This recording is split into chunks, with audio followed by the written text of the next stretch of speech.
കൊച്ചിയിൽ വാഹന പരിശോധനയ്ക്കിടെ പോലീസുകാരനെ കാറിടിച്ച് തെറിപ്പിച്ച കൊല്ലം സ്വദേശികൾ പിടിയിൽ.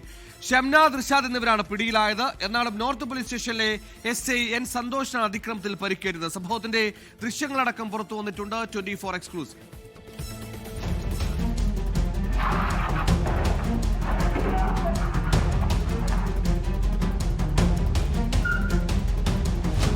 ഇന്നലെ പുലർച്ചെ 2:30 മണിയോടെ ശാസ്താ റോഡിൽ നടത്തിയ പരിശോധനയ്ക്കിടയിലായിരുന്നു പോലീസുകാരനെ കാറിടിച്ച് തെറിപ്പിച്ചത്. അപകടത്തിൽ നോർത്ത് ASI സന്തോഷിന്റെ കാലിനും കൈക്കും പരിക്കേറ്റു. വാഹനം നിർത്താതെ കടന്നുകളഞ്ഞ യുവാക്കളെ കൊല്ലത്തെത്തിയാണ് നോർത്ത് പോലീസ് പിടികൂടിയത്. പിടിയിലായ ഷംനാദും ഇർഷാദും എറണാകുളത്ത് പഠിക്കുകയാണ്. അപകടത്തിന് ശേഷം ഒളിവിൽ കഴിയാനാണ് കൊല്ലത്തേക്ക് പോയത്. പ്രതികളെ ഉച്ചയ്ക്ക് ശേഷം എറണാകുളം നോർത്ത് പോലീസ് സ്റ്റേഷനിലെത്തിക്കും. ഇവരുടെ കാറ് പിടിച്ചെടുത്തിട്ടുണ്ട്.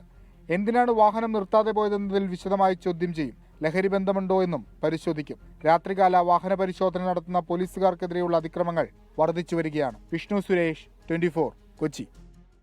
ലോകത്തെവിടെയായാലും ഏത് സമയത്തും 24 വാർത്തകളും ഓഗ്മെന്റഡ് റിയാലിറ്റി പാക്കേജുകളും എക്സ്പ്ലെയിനറുകളും വിശദമായി കാണാൻ ഞങ്ങളുടെ YouTube ചാനൽ നിങ്ങൾക്ക് സബ്സ്ക്രൈബ് ചെയ്യാം.